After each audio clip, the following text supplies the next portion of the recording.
Okay, I'm going to call to order the October 14th, 2020 Zoning Board of Appeals meeting.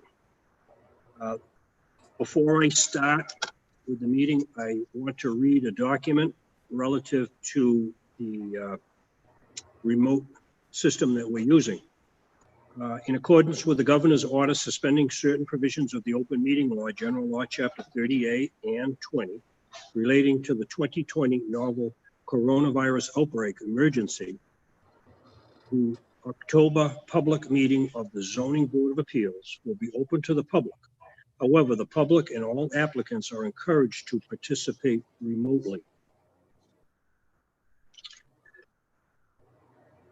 The board tonight hearing the cases is, first of all, member Stephen Bernard, member Chief Michael Williams,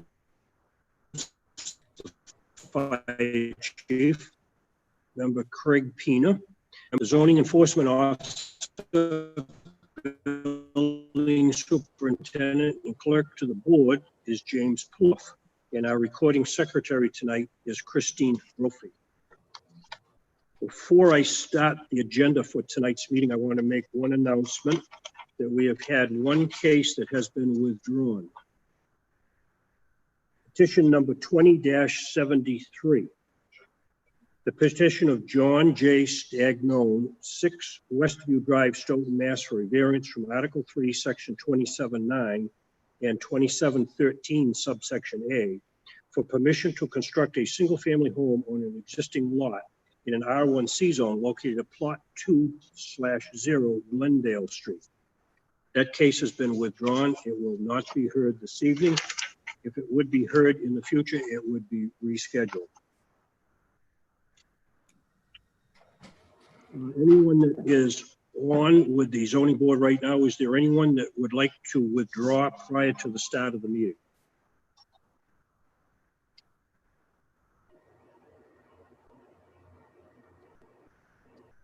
Mr. Clerk, is there anybody? There's nobody. Okay, the way the meeting will be run tonight is I will read each petition. After the presentation by the petitioner, I will open it up for any questions from the board to the petitioner. After any questions from the board have been answered, I will then open it up for any questions or comments from anyone who may be in favor of the petition. Then I will ask for anyone who is in opposition to speak, if there is any opposition. Lastly, I will ask if there are any public officials that want to speak relative to the issue. Following that, I will close that portion of the hearing, and then I will open it up for deliberations by the board. At that point, the board will deliberate the case based upon the information that was presented, and following the deliberations, a vote of the board will take place. Now, in order for a petition to be successful, to pass,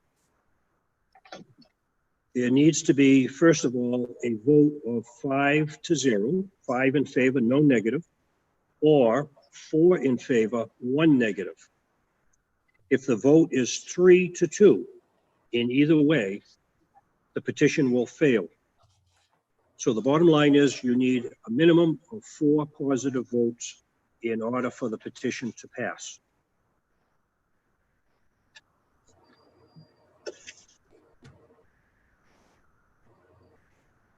I would also ask anybody that's watching and participating in tonight's meeting to please shut off any electronic devices, telephones, or whatever there may be that would interfere with the audio as part of the meeting. We all set? Okay, the first case before us tonight is case number 20-68, the petition of David and Patricia Souza, 21 Dutchland Avenue, Brockton, Mass., for relief from rear setbacks for an addition to the home in an R1 zone located at 21 Dutchland Avenue. This is also requesting rear and side yard setbacks, and this will be a request for a variance. So is there someone here that's going to speak on this issue? Patricia and David are here.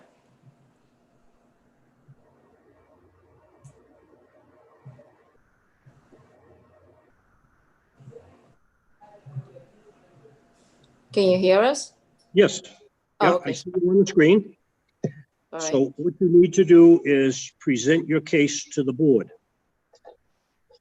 All right, so basically, we're just adding on off of our kitchen, a small area, which is gonna be a 3-season porch, just to add on to our living area, so just to extend it for families and friends, basically for families. When we have celebration or holidays and birthdays, just to add to the living area. It's 11 by 11, I don't know if you need the 11 and a half size. by 11. Mhm.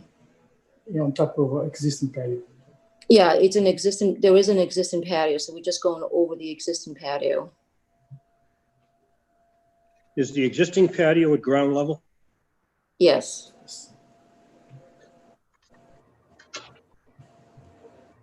Okay, you are asking for a relief from side yard setback, and that requires a variance. And in order to request a variance, you need to show to the board that there is some type of hardship because of this situation.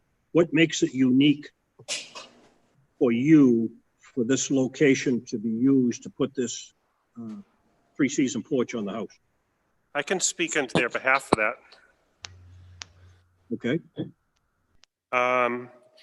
The particular location that we are building the room at on their property and attached to their house, it's the only place on their house that they could possibly put this.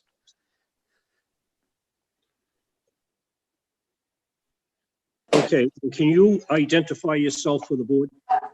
Sure. My name is Gregory Ernst. I work for Patio Enclosures, and we're the contractor hired to build the addition for the Souzas. ERNST? Correct.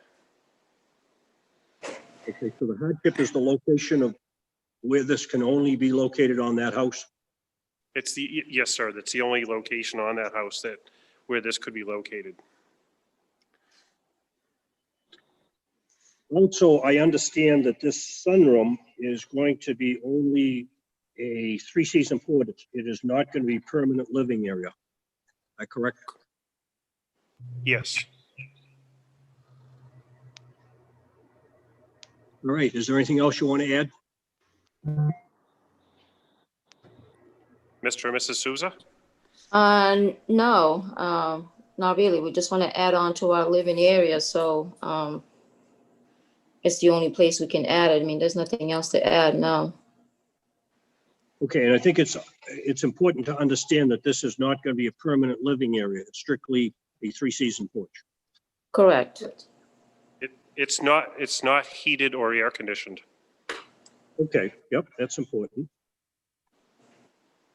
It said here you need extra space for growing family and in-laws. So I guess what we want to be concerned with is this is not going to become a living space for in-laws. That's No, it's not that. It's just that when we have birthday parties or for stuff like that, especially in the birthday parties, my kids, when we open up in the kitchen area, it's kind of tight. So if we have a little extra space, it would just add on, just more room.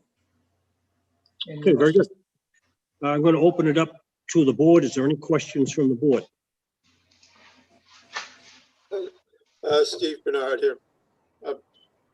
Do you have an at-home business? Do I have a known business? At-home business. Do you run a business out of your home? Oh, no, we don't. Do you have any plans to run an at-home business? No, we don't.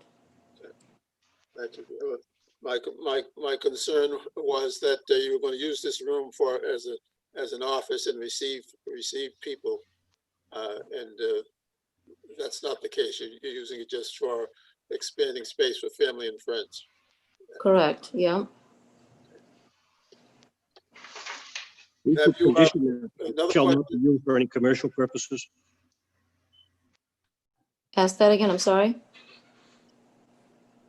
We could condition that it shall not be used for any commercial purposes, for residential use only.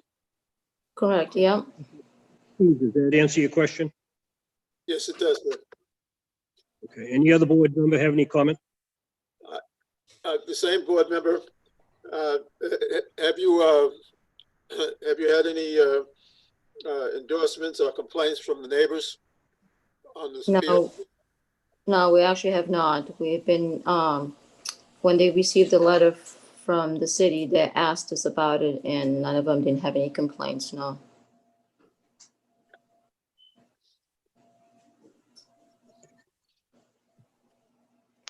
All set, Steve? Yes, I am. Okay, any other board member? Okay, I'm going to close that portion. I'm going to open it up to public discussion. Is there anyone here that wants to speak in favor?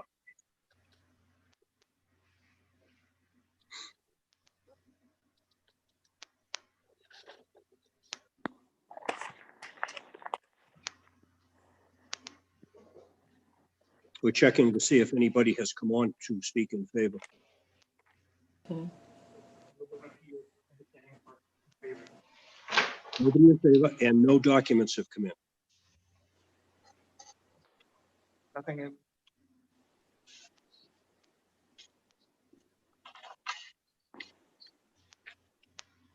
That's correct. No documents. Okay, I'm going to close that portion of the hearing. Is there anyone here that wants to speak in opposition?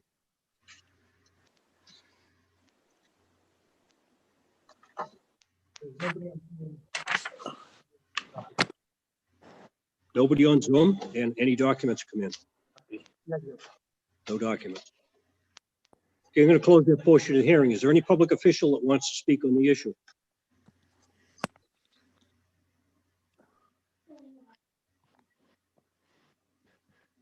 Nobody's raising their hand. No public officials raising their hand. No public official. Okay, I'm going to close the public discussion portion of the meeting, and I will now open it up for deliberations from the board. Board members.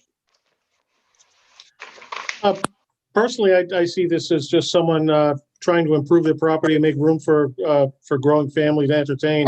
I don't see an issue with this, especially since it falls in a line with the side setback on that side of the house right now, as it is, and there's already a patio there. I don't have any problem with this at all.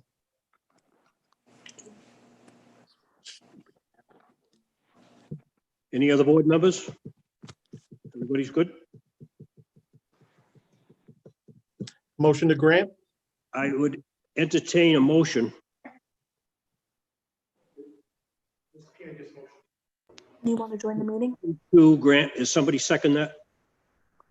I'll second it. I think a second. Okay, Mr. Clerk, will you please call the roll? Mr. Lanus, Yes. Mr. Pina, Yes. Mr. Bernard, Yes, Chief Williams, Yes. Chairman Galligan. Yes. Mr. Chair, that's 5 in the affirmative, 0 in the negative. Okay, the vote is 5 in the affirmative, 0 in the negative. The petition is granted. Thank you. Thank you. Thank you. Thank you.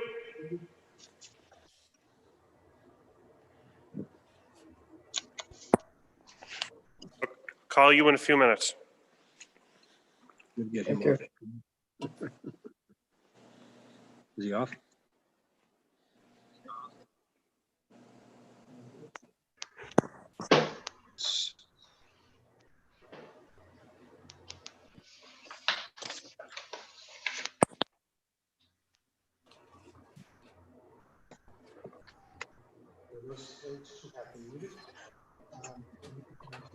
We're all set?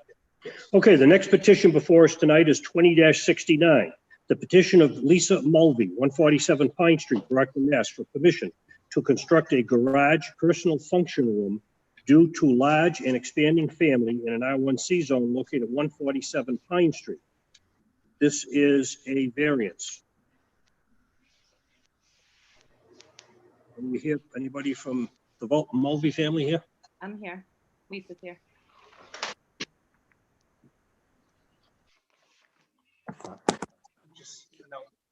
Yeah, I can't hear her. So,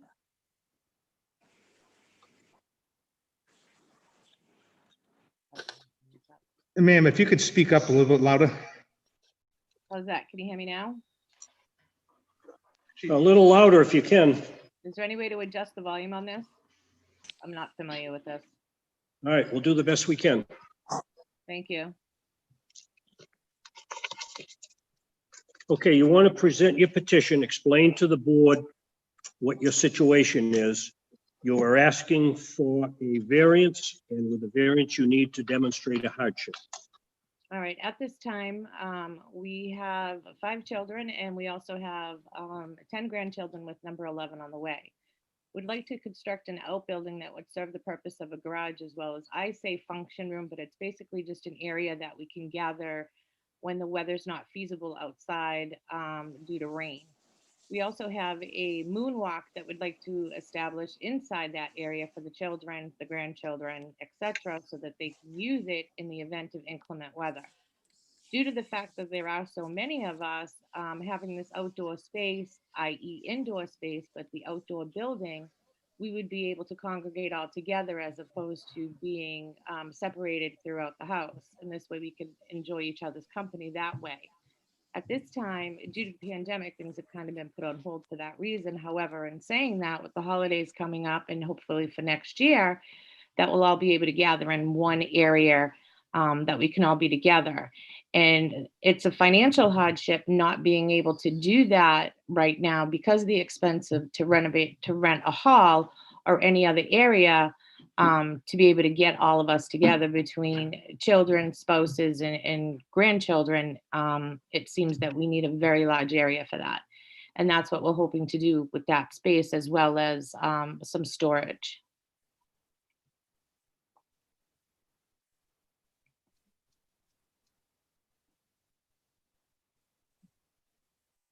Okay. Any questions from the board? Mr. Chair? Yep. I have a question on this. Now, the way the proposed garage is supposed to be set up, I mean, it's a very tight lot, and there's no way to get back there other than, say, go through the existing garage.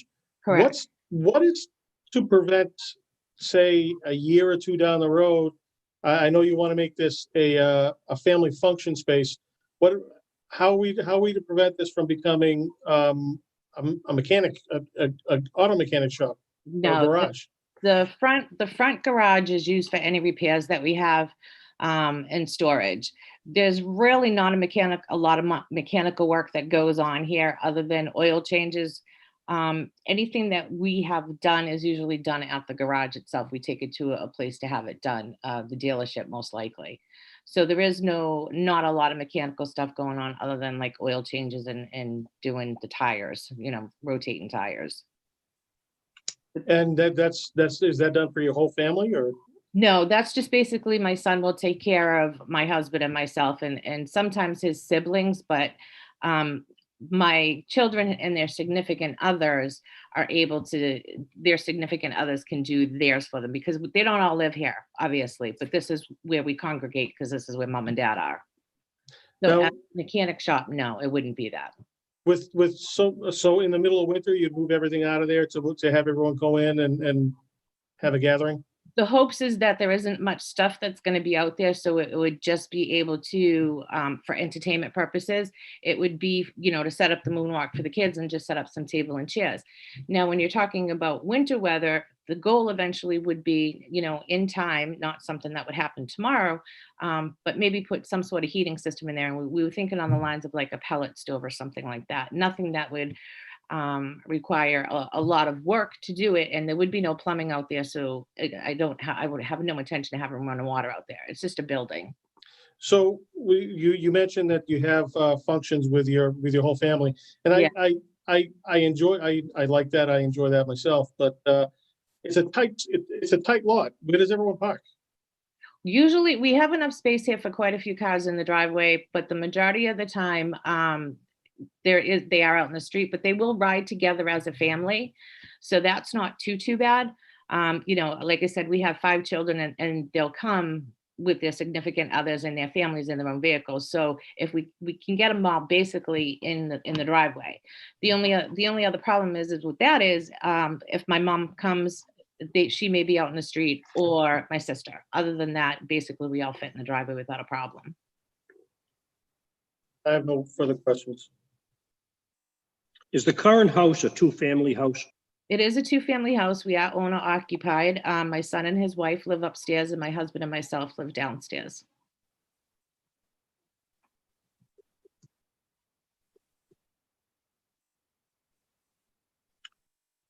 What Any is- other questions from the board?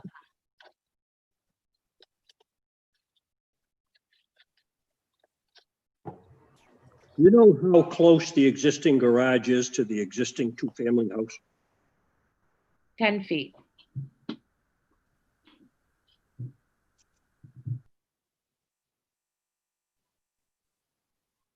So virtually anything that goes on in that proposed new rear building has to fit through that 10 feet. As far as what? Well, if you're going to put any vehicles out there, or you're going to do any construction or whatever, everything that is pertaining to that proposed garage has got to fit through the 10 feet. The door opens 7 feet on the garage. So that we have a front garage door and a back garage door to access through the garage, the front garage. Okay, the other thing that you don't show in this plan is off-street parking, and you don't show any green space. We have no idea what it's going to look like as far as lawn. Is this all going to be blacktopped in the backyard, or what's the situation? No, I don't believe there's going to be any blacktop at all. It's just going to be the foundation poured. I'd like to keep as much grass as I can out back, only because of the kids. It's a safe area for the grandchildren because of the fact that it's a fenced-in yard. And the more grass I have out there, the happier I am. I'm not looking to pave anything other than just the concrete slab for the garage basis. Okay, any other questions for any board members?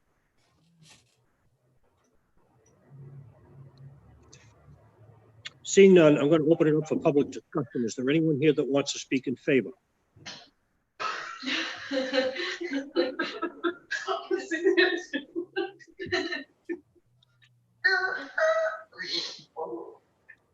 I'm not seeing any, Mr. Chair.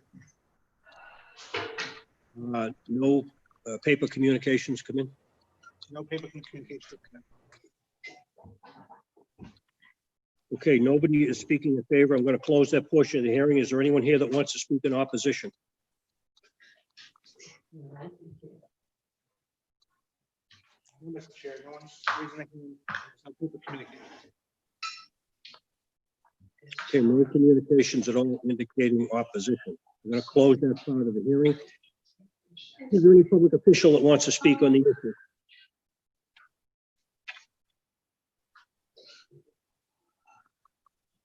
There's no public official with a hand to talk. Okay, no public officials have come forward, so I'm going to close that portion of the hearing. I will now open it up for discussion from the board. Board members. As much as I empathize with the petitioner, I don't see how we can, I mean, it's a very tight area. Driving by there, I noticed it. I mean, it's just it's a tight lot. There's a lot of stuff in there. And adding another building, I don't think it's conducive to the neighborhood. What's to say that in the future, when they sell the place, that someone's not going to think, oh, that's a garage. I can open up an at-home mechanic business on my street. I just don't think this project passes that smell test. I thought it was a very tight area. Again, this building would be very large for that small plot. And the other thing that I noticed was the number of cars on the driveway, on the sidewalk, and out in the street. It appears that it's a two-family, confirm that it is a two-family. I think when you consider the square footage of the house and what's allowed for square footage of an outbuilding, this thing is far exceeding that. Plus, we've also got an existing garage right now that's only 2 feet from the property line. So there's a lot of problems here with setbacks. And what they're requesting is setbacks for the proposed garage. They're not asking for anything on the existing garage, so. Any other comments from the board?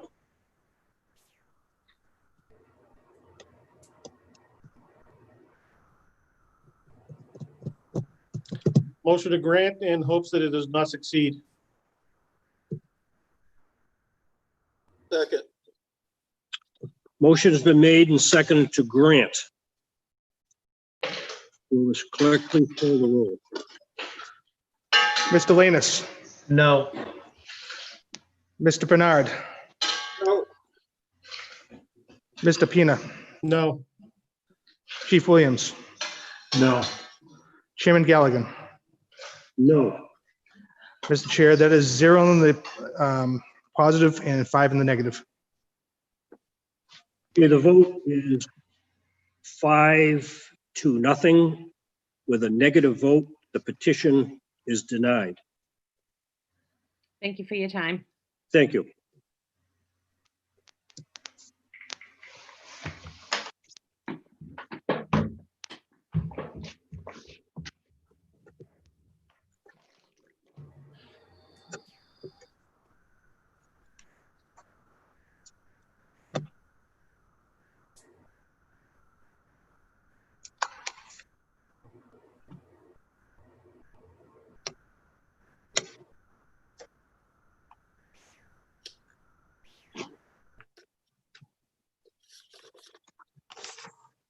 The next petition, 20-70, the petition of Joyce Fortes, 161 Litchfield Street, Brockton, Mass, for a variance from relief from section 2720 for the installation of an in-ground swimming pool in R1C zone located at 161 Litchfield Street.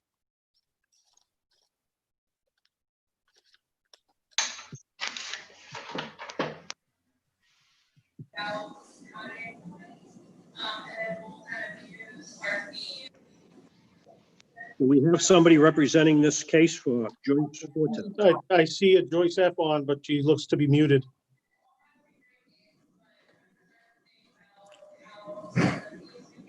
Joyce, you have to unmute yourself.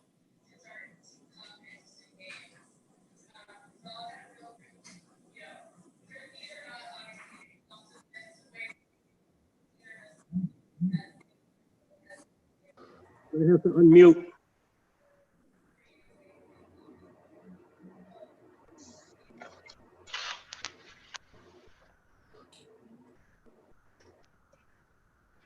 She doesn't appear to know how to unmute herself.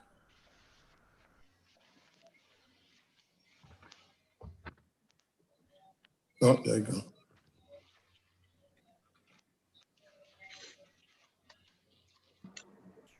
She's unmuted now, Mr. Chair. Are you there? Her lips are moving.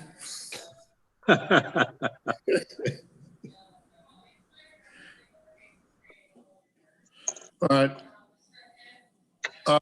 Good evening, Mr. Chairman. My name is Azure Tonero, land surveyor for Mrs. Fortes. Apparently, she's not able to unmute herself and get her speaker going. Oh my goodness. But Were you over at the game? Yeah. So were you hearing Mike on the phone? so basically, Mr. Chairman and members of the board, she bought the property and was hoping that she can put an in-ground swimming pool in the back of our house for both enjoyment and for health maintenance. And when she contacted the pool person, they asked us to put a plan together. And of course, if you look at the plan, it's a kidney-shaped pool. It's not really a big pool. However, that pool cannot meet the requisite setbacks. There is no structure other than the in-ground swimming pool. So the apron, the concrete 5-foot concrete apron around the pool it's considered part of the pool. And so the required setback from the side is 15. She cannot attain 15 feet. The rear setback is 5 feet. She meets the 5 feet on the rear setback. From a principal structure, the setback is 10 feet. The deck is supposed to act as an accessory structure from the house to the pool. So the shape of the lot and the fact that when they built the house, she purchased the house that was already in existence. The pool can only go in the back. And even if you try to put a pool in the front, I have never seen any use where somebody will put a swimming pool in the front of their house. And so given the shape of the land, Mr. Chairman, and given the topography, I believe the pool can only fit in this area where the deck is. And even if we try to go to the east side by the land of the Cruz, we face the same issue. We face the same issue. It will not fit. And so we are praying the board to allow an in-ground swimming pool for therapeutic purposes and for recreational purpose for the family. And as my wife always tells me, stop listening to yourself and be quiet. And that's it. Well, you did a good job.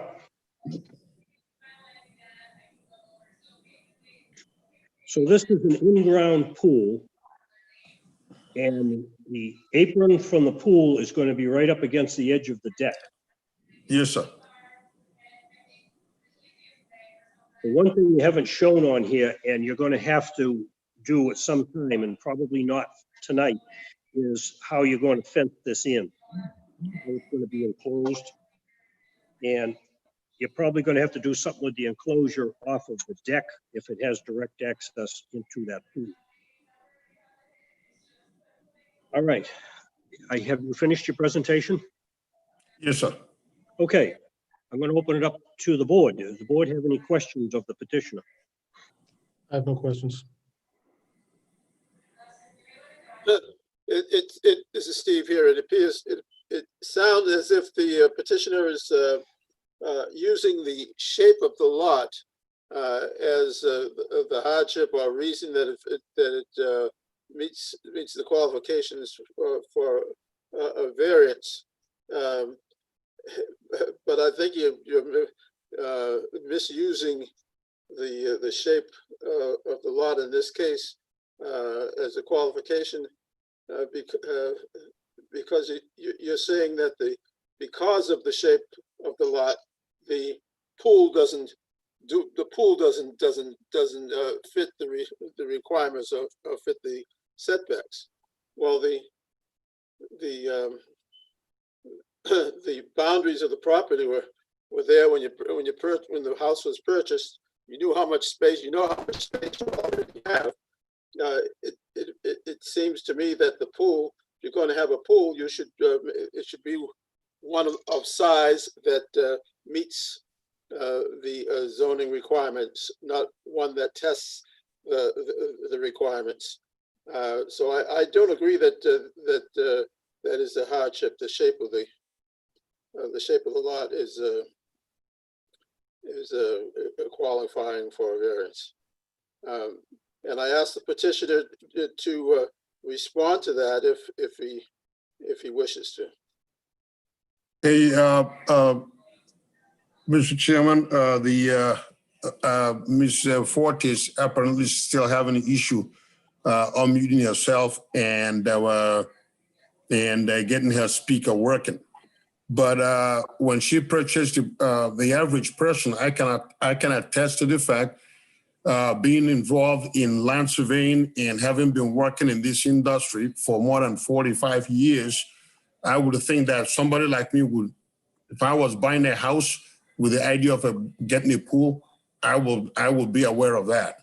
Your average person that doesn't build a house regularly, just has an opportunity to buy a house, and presumably was told, oh yeah, you can get an in-ground, you can get a pool if you wanted to, but take that on the face value. So I don't think that she has the requisite knowledge to make that determination. And the pool width, most of your pools are usually 18 to 24 feet wide. This pool is a very minimum width of 16 feet. So I do think that the shape does play a role. Obviously, if I was the applicant, I couldn't make the argument that I didn't know because I am aware of what goes on in the industry. But I do think that in this particular case, she clearly didn't know that. And so she actually called the pool person to put the pool, and then the pool person said, hey, you do need a plot plan. So obviously she didn't even know she needed a plot plan to do that.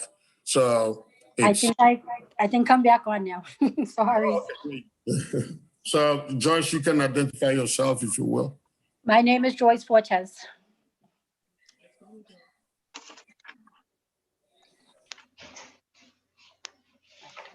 So I believe, Mr. Chairman, that's the response to that comment or question. And I think it's a valid comment and question.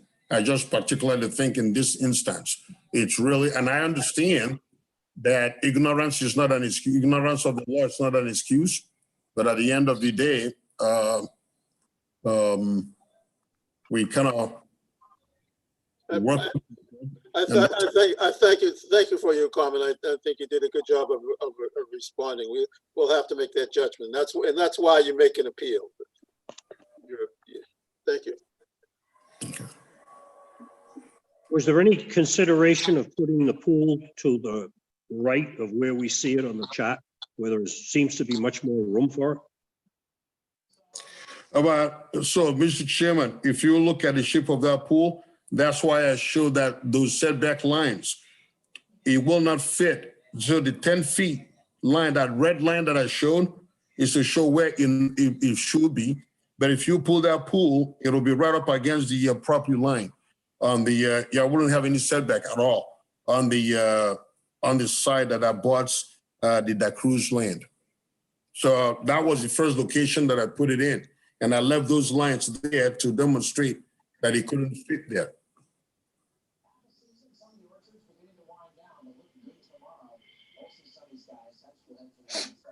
Okay, any other board members have any questions? Mr. Chairman, can I ask a question? Sure. So from what the surveyor just explained to us, that if, like you suggested, if we move the pool over to the right, it wouldn't fit within the setback, but the plan I'm looking at, it doesn't, where it is now, it doesn't fit within the setback. You see, the red line goes right through the middle of the pool, almost to the middle of the pool. That's correct. That's correct, Mr. Williams. So we will be asking for the same variance. If I put it on the other side, we can, but it will be asking for the same variance. Okay. I think, like the chairman mentioned, though, you know, you're very close to the corner of that deck. I at least think if you tried to put it over on the right side here, you'd have a little more space between the structure and the deck and the pool. Does that make sense? It does, Mr. Williams, but I just, and we can do that, but I will be asking for the same variances. The variance will be very close. You see that house corner where it says 18.4 and 24.0. It will be, yes. It will be hugging that corner. Okay. Yeah. So we can put, but I will be asking for the same variance. I see. And it's almost as though if you flip-flopped the ends of the kidney shape and put the wide end over on the right side of this, you'd even gain a little more space. Does that make sense? Between the deck, yes, sir. Yes, sir. Between the deck and the pool. Right. but I will be asking for a variance from the corner of the main structure and from that, the easterly property line. Yes, sir. Okay, thank you very much. Any other questions from board members?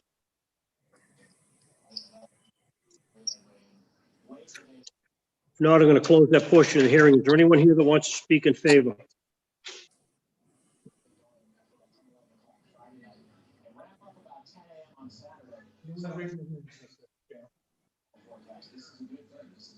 No documents. And there's no documents, correct? Okay, there's no one appearing in favor, and there's no documents that have come in. I'm going to close that portion of the hearing. Is there anyone here that wants to speak in opposition? Okay, you got one. That's a positive. Nobody's in a negative, and there's no documentation. Okay,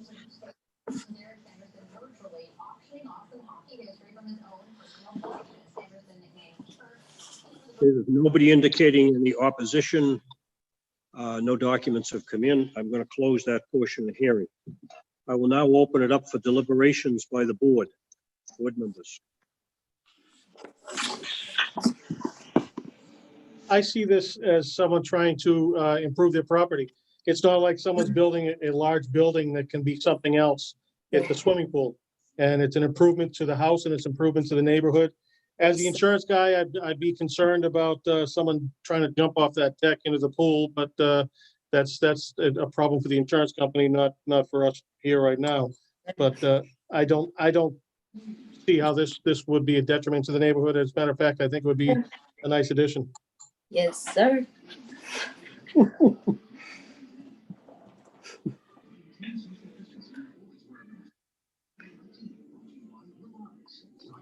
The one concern I have is the proximity of the pool to the rear deck.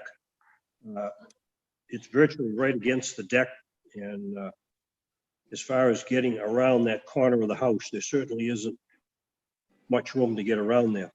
I'm just curious what it would look like if it was repositioned on the lot, where it appears as though there's more room to do some things on the right. Even if it was on the right, it's going to require relief from setbacks. But I guess I'm just torn about where this is located in relation to the whole backyard. Is there any thought here of putting a pool house up or a cabana afterwards? Is that I why? haven't thought of that yet, but I could always consider that. Yeah, well, obviously that's one of the things I'm thinking about, where it's located here, that there's room now to put another structure in that backyard, which would be a cabana or whatever for the pool. It's pretty tight where it is right now. Any other comments from the board? I believe that the desired size of the pool does not fit the size of the lot.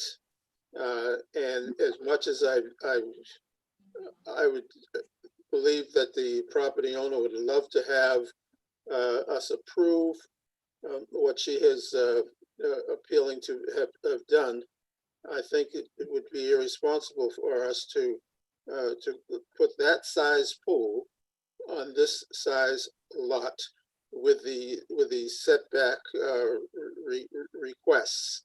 And I would rather have them come back with a new plan with a pool that would fit more appropriately into the lot that she purchased.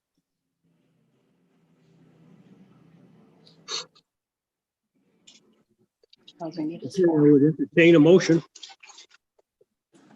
With the fact, it is a tight squeeze in that corner, but I see this as an improvement and as something that's beneficial to the neighborhood instead of detrimental. I'm going to make a motion to grant. Somebody want to second that? Second. Motion's been made and seconded to grant. Will the clerk please call the roll? Mr. Pina, Yes. Chief Williams, Yes. Mr. Bernard, Mr. Bernard. Mr. Lanus. Yes. Mr. Bernard. Chief Galligan. Yes. Mr. Bernard.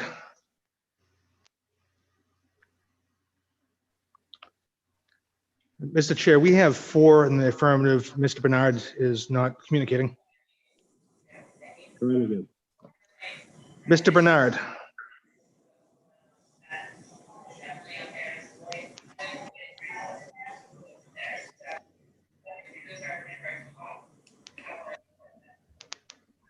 Mr. Bernard, you're on mute.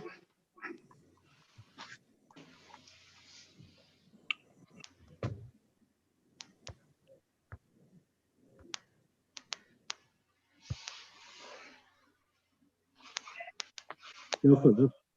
Nothing, Mr. Chair. All right, we have 4 affirmative votes, which would allow this to pass. And when we get him back on, I'm going to ask for what his vote is so we can conclude that. But for purposes right now, the petition is approved, granted. Thank you. Thank you, Mr. Chairman and members of the board. We really appreciate your early Christmas present. Thank you. Appreciate it.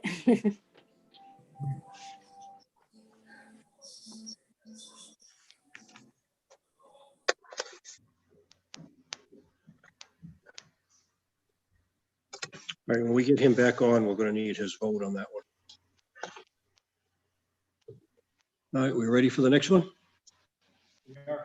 Petition number 20-71, the petition of Hans Laguerre, 25 3rd Street, Brockton, Mass. For relief to section 2727 to open a restaurant in an R3 zone located at 948 Warren Avenue. This is, I believe, going to be a special permit. It is, In the residential zone, Mr. Chair, go ahead. I believe it's a variance. It's not an expansion of a non-conforming use right now. Although the use is changing. All right, yeah, if it was the same use and we're expanding, yeah, I think we're better off with a variance.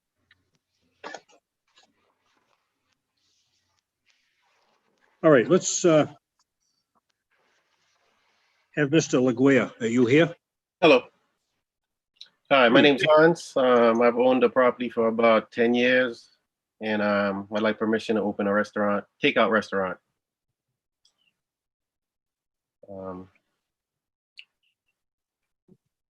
I've been researching, trying to figure out exactly what I had to do, and I think I've talked to everyone and know exactly what you guys wanted, so. Okay, can you tell us what you plan to do there? Haitian food. There's a lot of people in Brockton that want something a little different from what we currently have. I myself, a lot of times when I feel like having something, I have to drive all the way to Boston, to Las Vegas restaurant to find something appealing, something that I like. And there's a lot of places around, but they're not the same. So I'd like to put something together that the people of Brockton are really gonna love.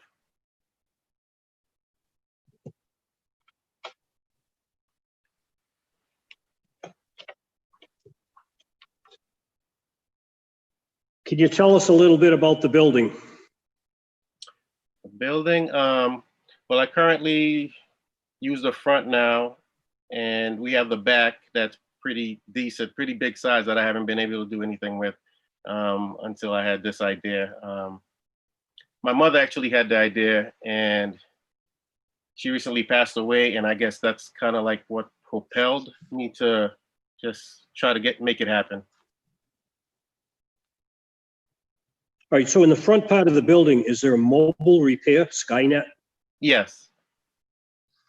Okay, so Skynet would be in the front and the restaurant in the rear. Yeah. Yes. So if you cook the food in the back and someone was to come in to pick up the food, how would they get in to pick up the food?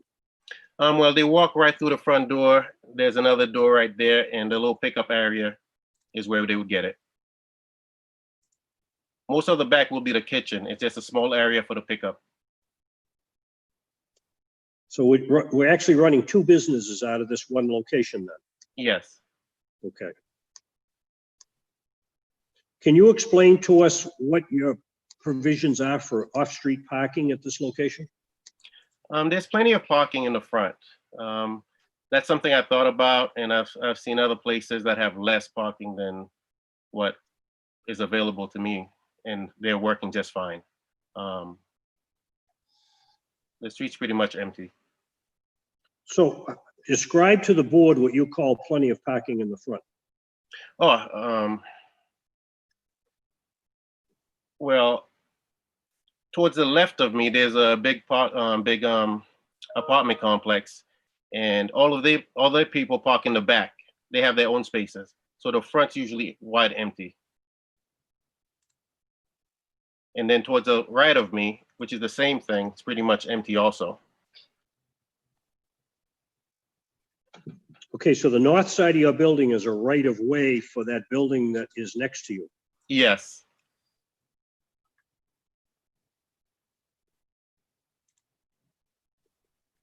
Okay. You show us a plan of the building. I'm looking for a site plan. They said I didn't need one, actually. Waiver. Mr. Chair, the building department waived the requirement of site plan as the building takes up the entire property. There is no site. So the plan of the building is actually the site plan. That's correct. The building takes up the entire plot. Okay.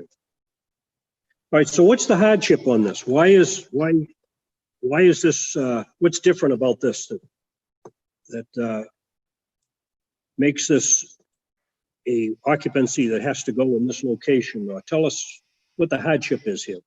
Well, I've owned it for about 10 years. And it really wouldn't make sense for me to go somewhere else to do it.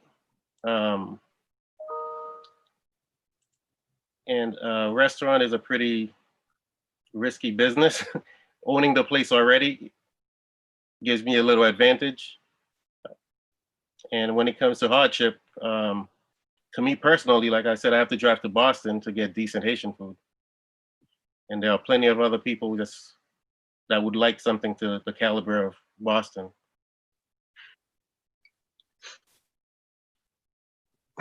Okay. All right. Board members, any questions from the board? Now, this is another, it's a very tight, very tight lot. I do like your attitude that nobody's cooking is better than yours. I like that. But my main concern is that there's absolutely nowhere to park. So if someone's coming to pick up some takeout, there's no on-street park. Well, the on-street parking, you're taking your life in hands. Where are people going to park to pick up their food? And I'm actually going to be doing a lot of delivery. There's been a new concept, many places, they actually don't have people walking in. They're pretty much just doing deliveries. It's order and just deliver. A lot of the kitchens that I've seen also, it's just no one's walking in whatsoever. So along with that, I'm gonna follow that also. So I'm gonna be pushing the deliveries, whether I'm thinking about it, if it's gonna be feasible of free deliveries. So that's something I would do if it makes sense.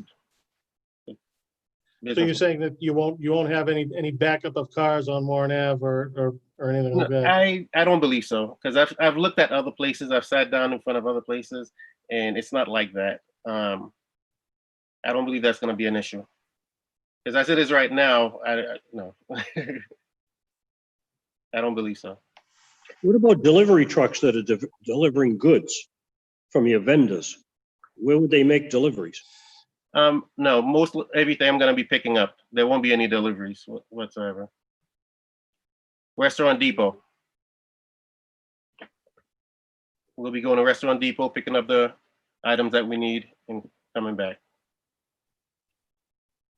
There won't be any trucks or anything like that. Okay, any other questions from the board?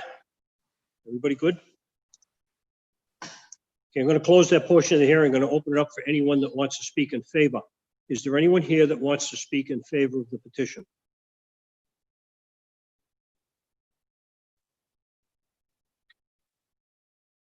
Mr. Chair, I see no hands raised and no documents. Okay. We have no one here to speak in favor and no documents have been sent in favor, correct? That is correct. Okay, I'm going to close that portion of the hearing. Is there anyone here that wants to speak in opposition? Yes, Stephen Torrey, Affordable Properties. Steve Torrey. Yes, I tried to go in person tonight, but there was nobody there. It's first thing. Okay, Mr. Torrey, what do you have to say about this? First of all, I have a hard time imagining myself opposing anything, to do with business.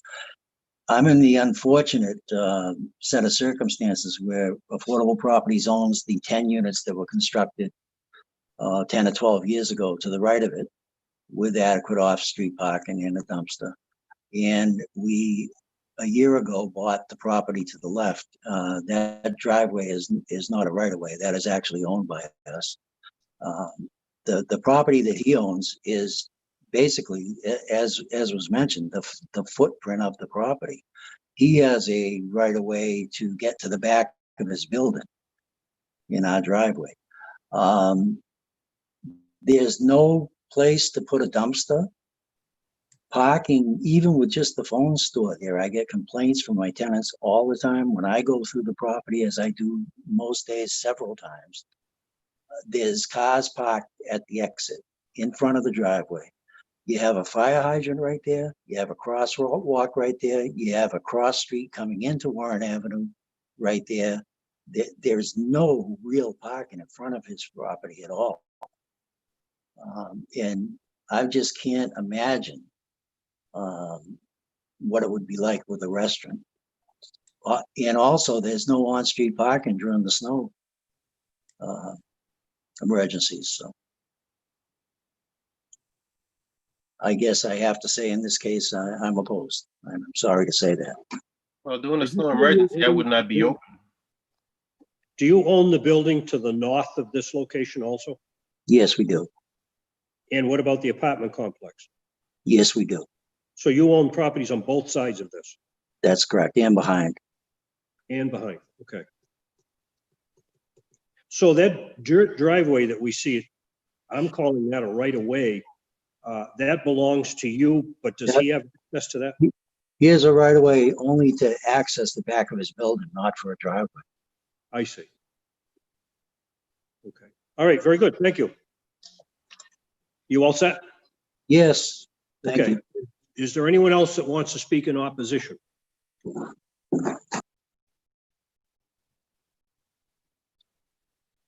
rest, any hands raised, Mr. Chair? No documentation. Okay, nobody has come forward in opposition and no documents have been submitted in opposition. I'm going to close that portion of the hearing. Is there any elected official that wants to be heard on this issue?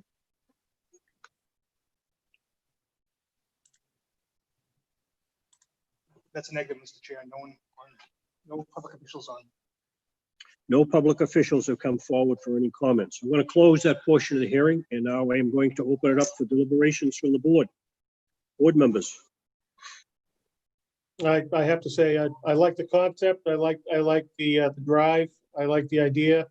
The location just doesn't offer anything of that says that a restaurant should be there. There's absolutely no parking. Even if it's all delivery, there's still going to be vehicles there coming in and out to make deliveries. I don't think it's conducive to the neighborhood right there at all. Well, I think it's ironic. We're speaking not only for the restaurant, but also a second business in the front the mobile and repair. There's actually 2 businesses that would propose to be run out of this location. I don't know if he owns that Skynet or if he rents that out. He didn't say. I own it. And a lot of times it's pretty much no activity at all, which is another reason why I wanted to do the food, because with COVID and people walking with a mask, it's pretty unsafe that there's no activity. Someone can come in, do something, walk back out, and no one will think anything of it. So the more activity I have, the better, the safer. Unfortunately, the hearing has been closed, but you've answered the question that you do own, or propose to own both of these. Any other board members?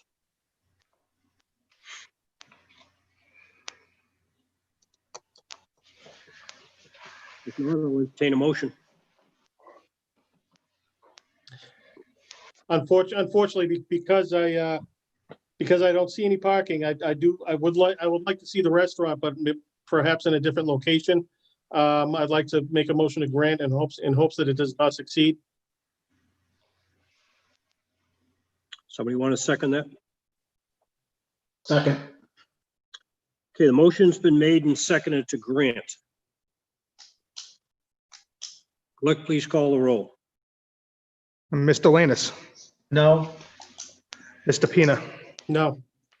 Chief Williams, No. Chairman Galligan, No. Mr. Bernard,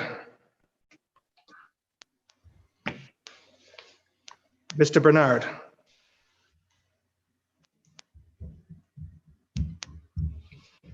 Mr. Bernard. Can we call him on the phone? We're going to attempt to reach him by phone. Let's just hold up for a minute.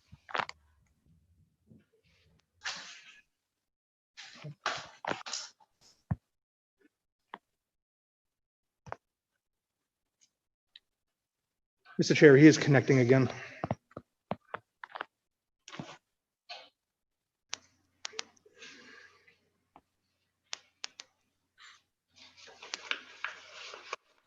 I'm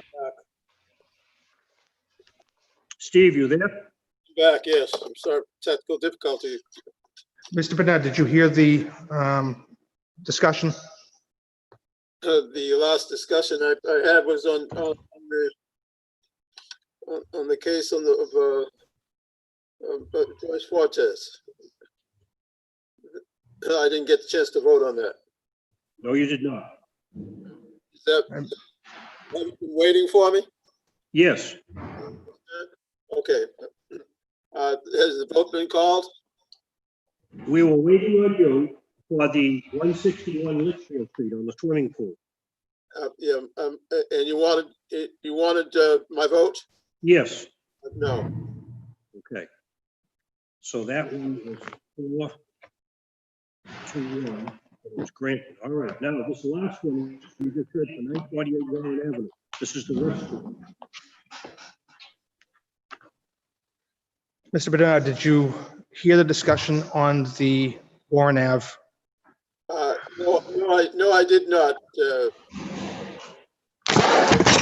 My computer was down. I just got back on. Mr. Chair, that is a 4 in the negative, 0 in the positive, without Mr. Bernard. Okay, Mr. Bernard, do you have any questions on this petition on Warren Avenue? Any thoughts on that?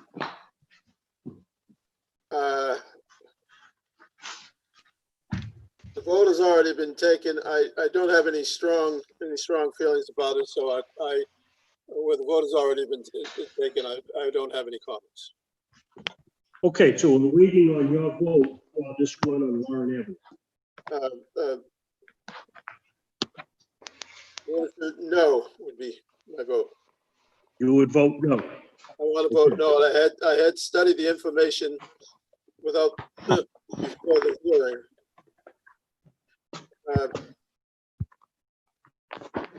Okay, so you're. I wonder if it is appropriate for me to cast a vote, having only read the information, but not hearing the appeal.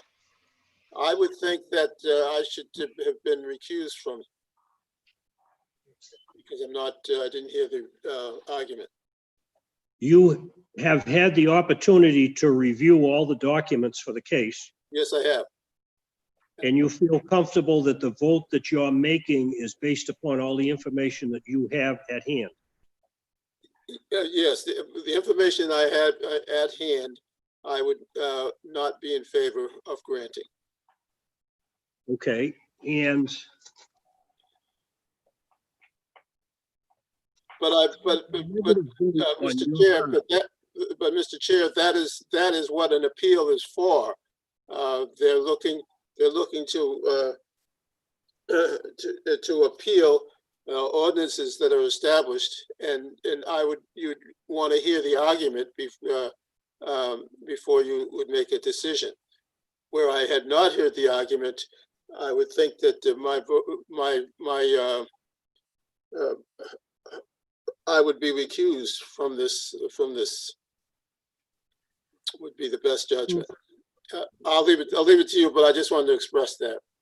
yeah, usually when somebody recuses them from a vote, they leave the room and they're not part of the discussion, and their vote is not considered. Right. In this case, you had all the information that was necessary for you to form an opinion on what your vote would be. Yes. I don't have a problem with you voting on the information that you have before you, because it would appear that there is sufficient votes to carry this in one direction. Your vote is not going to change the direction of the final vote. So based upon the information that you have in the investigation that you did on this case, you feel as though you have sufficient information to make a vote. Is that correct? That's correct. Okay. And your vote is in the negative. Yes, it is in the negative. All right. So the vote then is 5-0 in the negative, and the petition is denied.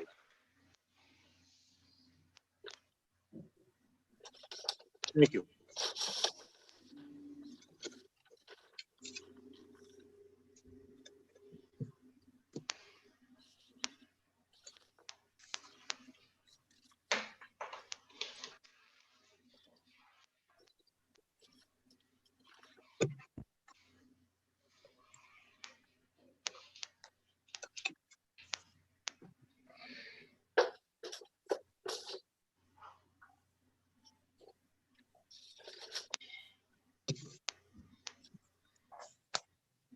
All right, the next petition is 20-72, the petition of John J. Stagnone, 6 Westview Drive, Stoughton, Mass. For a variance from Article 3, Section 27.9 and 27.13, Subsection A, for permission to construct a single-family home on an existing lot, or to overturn the negative determination of the Inspector of Buildings in an R1C zone located at Plot 5/0 Glendale Street. This, you are requesting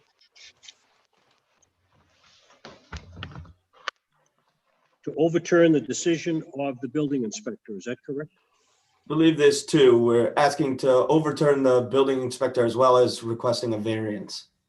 Okay, as long as we understand where we're going with this, right? Good evening, Chairman. Chris Vale on behalf of John Stagnone. Good evening, members of the board. If I could proceed? Yep, we're all set. Go ahead.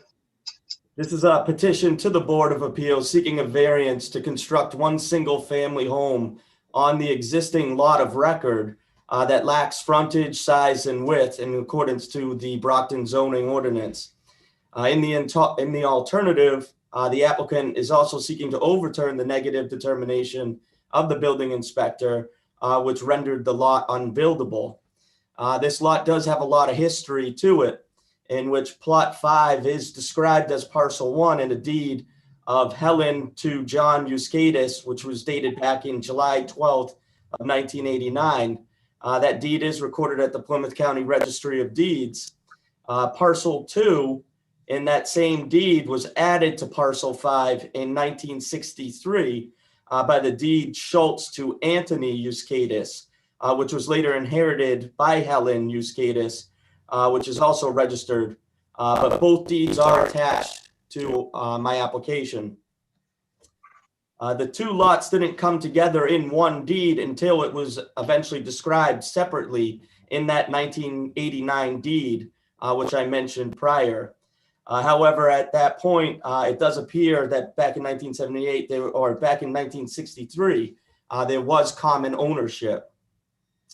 At that point, a buildable lot determination was received, which declared Plot 5 unbuildable, as it was enlarged by the merging of Plot 89-1 Winter Street in 1978, which was after the zoning enactment in 1968. That record deed, the Schultz deed, appears to have part of Lot 71 on an 1871 registry plan merger with the Glendale Street parcel in 1963, some 5 years before the zoning laws of the city.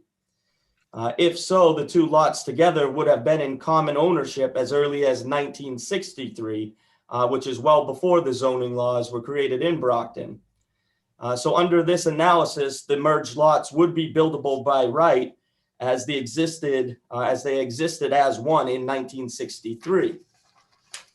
To analyze that, even if the building lot determination facts were to be accepted as an enlargement of a prior non-conforming lot would not render the lot unbuildable, that meaning making a prior non-conforming lot larger makes it less non-conforming, not unbuildable. So if one improves a non-conforming lot, it is illogical to assume that it becomes unbuildable, in which we believe that is contrary to law. However, some facts pertaining to Plot 5 with the plans is it does have 57.5 feet of frontage and 132 feet of depth. The proposed single-family home is 28 feet wide and 36 feet deep, with an attractive farmer's porch on the front. As noted, there is ample parking and the home meets the setback requirements in this zone. And requiring the variance hardship, in this present case, the lot would be a standalone and eventually a ghost lot. Plot 4, which is completely adjacent, was determined buildable, and there has not been any merger. To leave this lot vacant would become a hardship on the land, and we believe that most likely become an attractive nuisance to the neighborhood. The registered owner's family always believed Plot 5 to be buildable and did not realize that there would be a negative zoning determination. However, the homes in this neighborhood have been built on lots of similar size and shape without any detriment to the public good. The proposed home is of such size and design as it will easily fit into the look of the surrounding homes and the neighborhood. Also, Mr. Stagnone recently this past weekend met with a lot of people in the neighborhood with Councilor Jack Lally, in which the neighborhood seemed to give him a lot of support in his plan and project. So based on all these reasons, we are asking you to overturn the decision by the building inspector, and in the alternative, grant him a variance in order to build this single family home.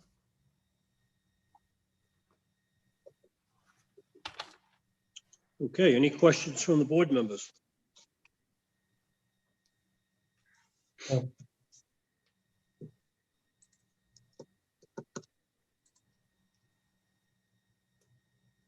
All right, I'll start off with what I have found on my investigation of this site. The plans that was presented to us show a lot 1, 2, 3, 4, and 5. The deeds that I researched, lot 2, 3, 4, and 5 go back to January 16th of 1958. Those were all purchased prior to the current zoning. Lot 1 apparently was purchased in 1973, was sold in 1989, and a variance was granted to build a house on that lot that currently exists there in 2004. It appears as though Lot 2 is a buildable lot by right. Lot 3 is the house lot that the Euskatis family homestead sits on. Lot 4 is a vacant lot next to that, and Lot 5 is a vacant lot next to that. All of these were in the common ownership when zoning in 1967 took effect. For purposes of explaining Lot 5, there was actually 2 lots that formed Lot 5. We could call it Lot 5 and 5A. Lot 5 was the front lot, and that had a little over 4,000 square feet. And then a portion of the lot from Winter Street in the back was added to it, which was that parcel 2, and that had about 4,000 square feet. So actually, there's Lot 4, 5, plus the sublot of 5. It's actually like 3 lots here. So the Euskatis family actually owned 3 lots.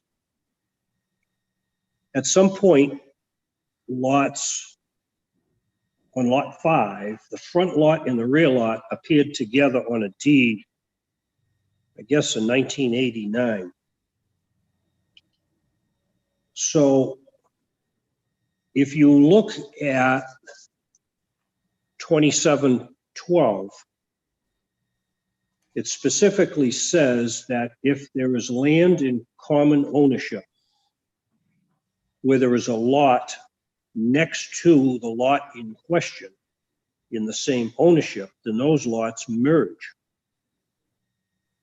It would appear to me that prior to 1967, these were all owned by the Euskatis family. A house on Lot 3, vacant Lot 4, vacant Lot 5, and vacant Lot, I'm saying 5A, which is the one in back of it. So this is a classic example of a lot next to a lot, the way I see it.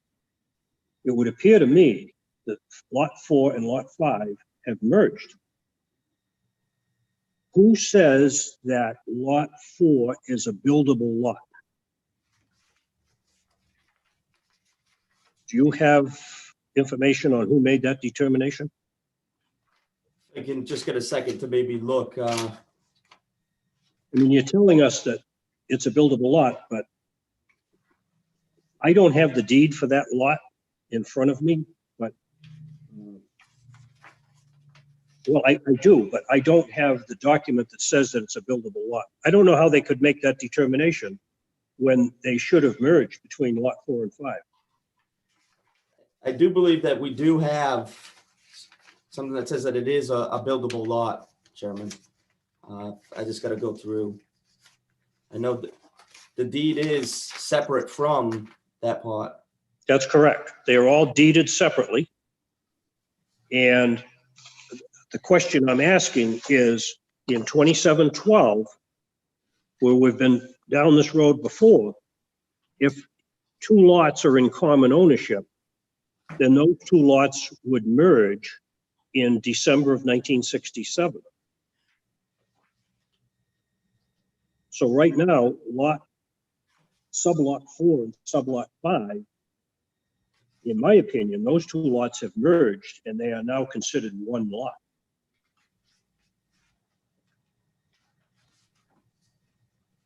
So if we back up to Lot 1 where the house was built, that was purchased in 1973, which was after zoning. That was granted a variance to put a house on that lot. Lot 2 is a standalone lot, the lot that has the shed on it. That does not have any common land in conjunction with it. So that's a standalone lot. Lot 3 is the lot the house is on. Now, Lot 4 is a vacant lot, Lot 5 is a vacant lot, and the original Lot 5A, the third lot in the back, is also vacant. So those 2 lots have come together in a deed in 1989. So the way I'm looking at it, Lot 4 and 5 both have separate deeds. However, those 2 lots merged prior to or the incorporation of the current zoning in December of 1967. So I don't know how somebody made a determination that lot 4 was a buildable lot. I just gotta check the other folder.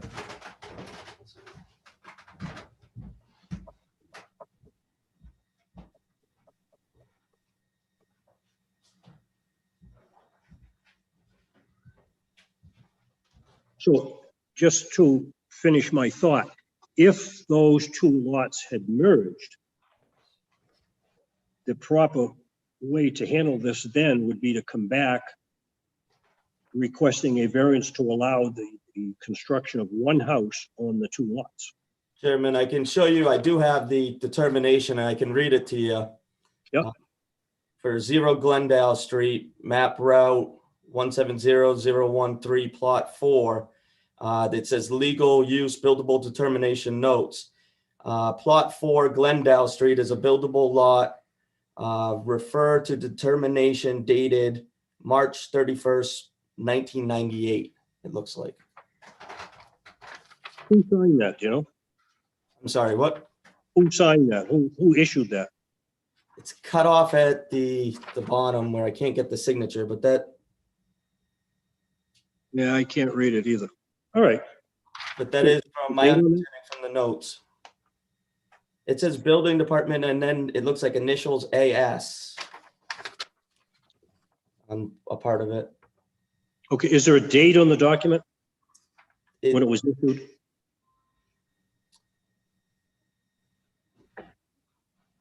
Let's see. Usually it's down by the signature. Did that get cut off too?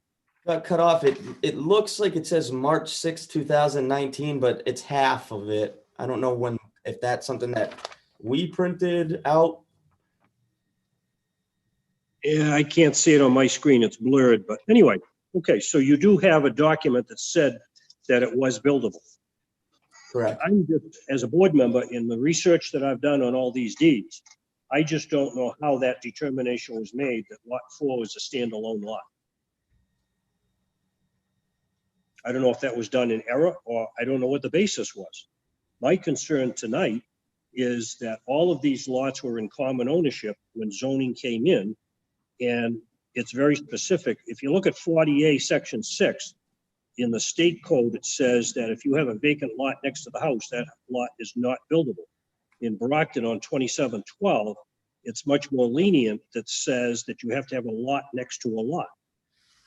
So Chairman. in the case of lot 2, there is no adjacent empty lot, but in this case, there is. I can tell you, I don't know if this makes a difference, but in the deed back in 1986, I believe, it grants to just John Euskadis, and on the approval for lot 4, it says owner at printing time, the life estate of John Euskadis. So I don't know if it was separate owners based on that. All the deeds that I researched all were Euskadis. In other words, they owned 5 lots on that whole side of the street at one point. And lots 2, 3, 4, and 5 apparently were all purchased together. And lot 1, which was way down on the left, was purchased later. So that became a standalone lot, which a variance was granted to put that house on. But it appears to me that the Euskadises bought that, basically that whole side of the street. It was all in common ownership when zoning came in December of 67. So if that be the case, it would certainly be that lots 4 and 5 merged into one lot. I don't know how lot 4 got subbed out from the rest of it. So that's how I'm looking at it.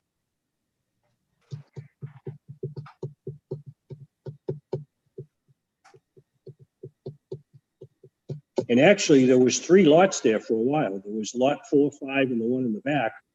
And then it showed the back lot, the front lot came together in a deed, and I think it was July 12th of 1989. That's the first time it indicates that those 2 were together.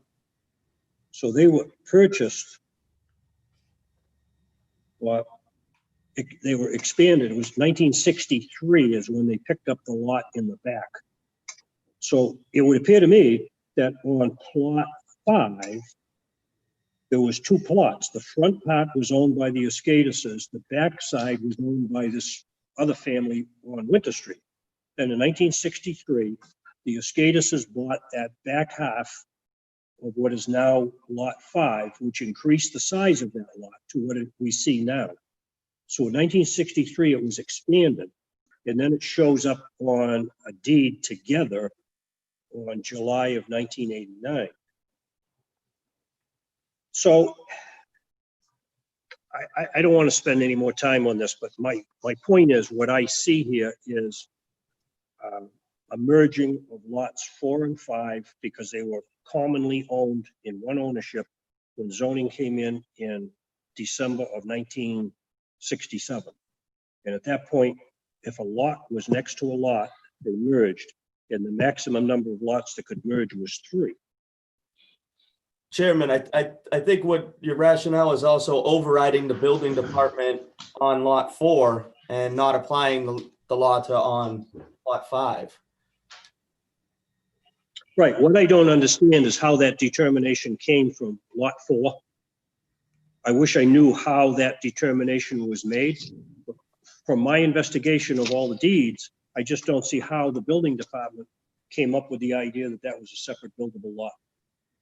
So for whatever it's worth, that's how I found the situation to be when I did my due diligence. Any other board member want to speak on this?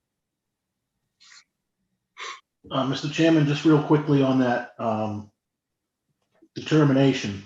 Now that I look at it, the signature on the bottom left is Superintendent Kasiri's signature. And the AS, the initials will be April. Okay, and which lot was that, 4? 5. 5, that's correct. Right. I don't see anything for, I don't see anything for lot 4. Right, that's what I'm saying. So the Okay. one you have is the non-buildable on lot 5. Yeah. Okay. Lot 4, I did not include in our application. This is what I had in my own folder. Right, I realize that. I do, I realize it. So what we're dealing with tonight is plot 5, but what I'm saying is, as I said once before, that in my opinion, when they were all in common ownership, they should have all merged together and lots 4 and 5 became 1.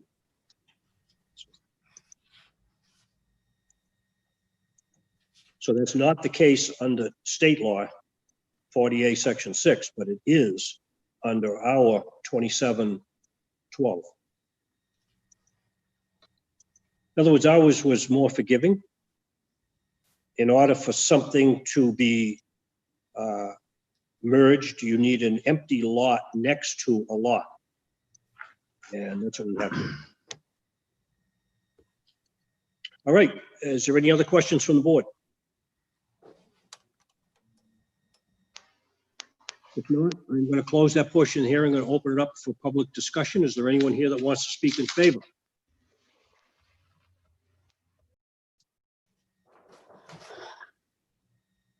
Like there was no one on the computer saying in favor, and there's no documents.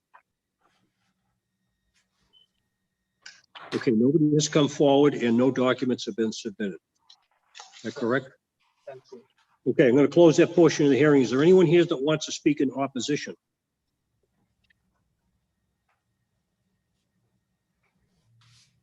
Yeah, I don't have anyone in opposition, and I don't have any documents.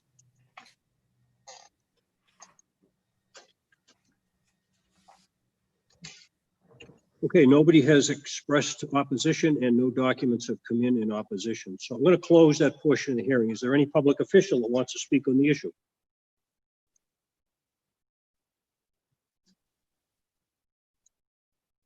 Mr. Chair, I do not see any public officials.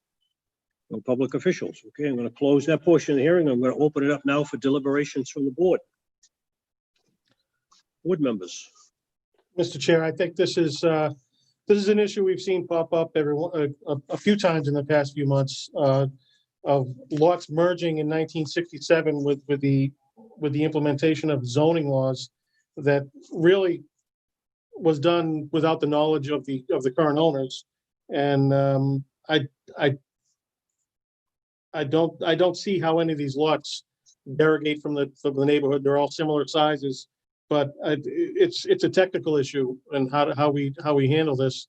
But I don't see any problem with returning to the pre-1967 lot lines instead of just merging the lots that was done by the implementation of the zoning laws.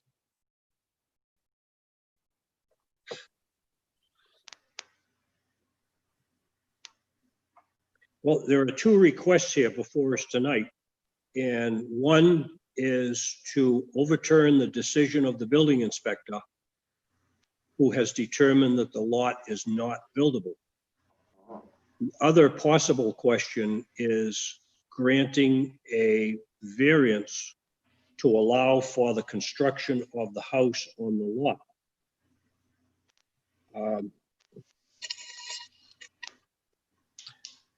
So as we have done these in the past, if we took a vote and supported the decision of the building inspector that it is not a buildable lot, the second question then is the board willing to grant a variance for the lot?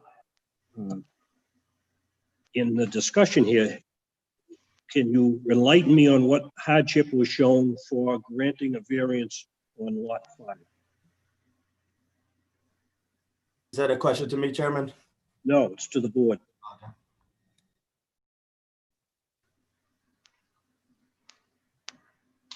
We're talking about lot 5?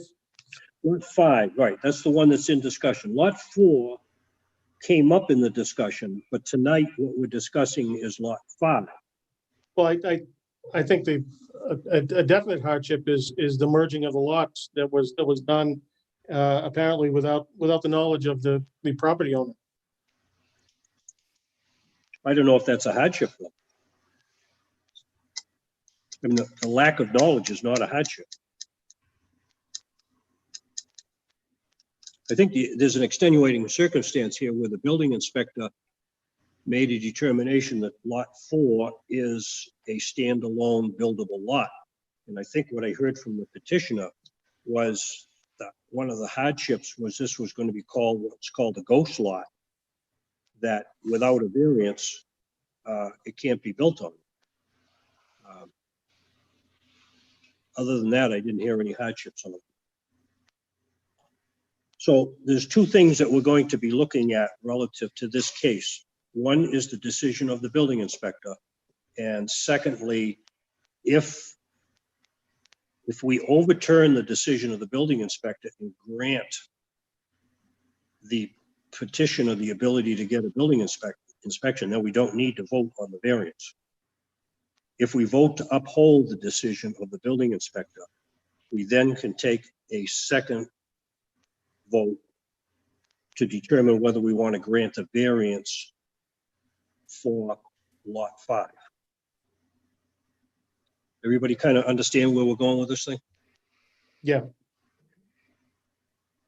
So I just want to reiterate that my investigation involved both lots 4, 5, and the lot in the back. And what's being requested tonight from the petitioner is the ability to construct a house on lot 5. That's the lot that's in issue here tonight. So given the information that the building inspector had at the time, I'm assuming he wasn't aware of the determination that the petitioner had that it was buildable, that was dated in the 1998 or 1996. And I would make a motion to overturn the decision of the building inspector just for that reason. I would second that motion. All right, before you make the motion, we need to understand what a yes and a no vote is. You want to put yourself in the position of the petitioner. So a yes vote would put yourself in the position of the petitioner to overturn the decision of the building inspector. A no vote would uphold the decision of the building inspector. Does everybody understand that? Yes. A yes vote would favor the petitioner. A no vote would favor the decision of the building inspector. So a motion has been made and seconded, I believe. Yes. Yes. Seconded. Okay, I'm going to ask the clerk to call the roll on overturning the decision of the building inspector. Mr. Pina, Yes. Mr. Bernard, Yes. Mr. Lanus, Yes. Chief Williams, Yes. Chairman Gallagher. No. Mr. Chair, that's 4 in the affirmative, 1 in the negative. Okay, so the vote is 4 in the affirmative, 1 in the negative. The board has voted to overturn the decision of the building inspector that this is a buildable lot. There is no need to take a second vote then.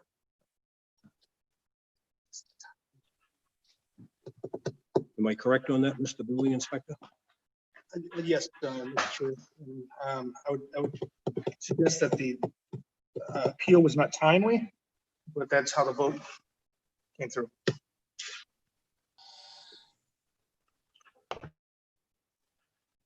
So when we talk about timely, they were denied a building inspector, a building permit. More than 45 days ago. Yeah.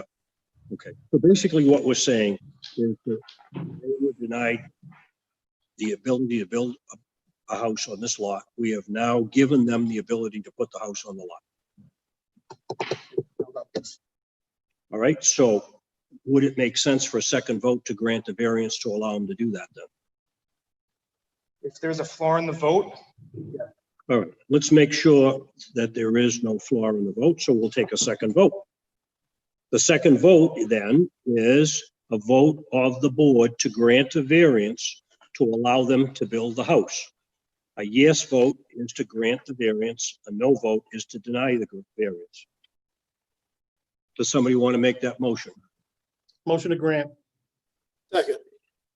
Motion's been made and seconded to grant. Clerk, please call the roll. Mr. Pina, Yes. Mr. Bernard, Yes. Mr. Lanus, Yes. Chief Williams, Yes. Chairman Gallagher. No. The vote, Mr. Chair, that is a 4-1 vote in the affirmative. 4 yes votes, 1 no vote, the petition is granted. Thank you, Chairman. Thank you, Board. Okay, very good, thank you. All right.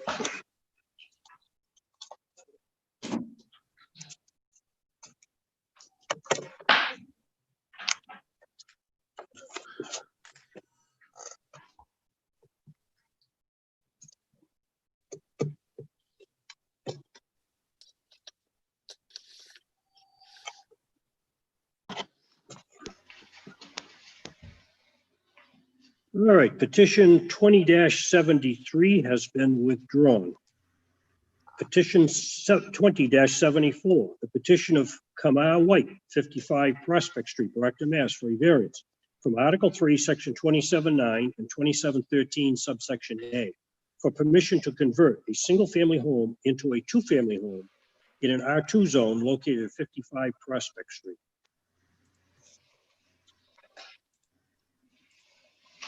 Is there anybody here to speak on this issue? Yes, good evening, Chairman, members of the board. Chris Vale on behalf of the petitioner Kamar White, who is present behind me. If I could proceed? Yes, go right ahead. This is a petition to the Zoning Board of Appeals seeking a variance to legalize an existing 2-unit home that does lack frontage, lot area, and rear setback standards in accordance to the City of Brockton's zoning ordinances.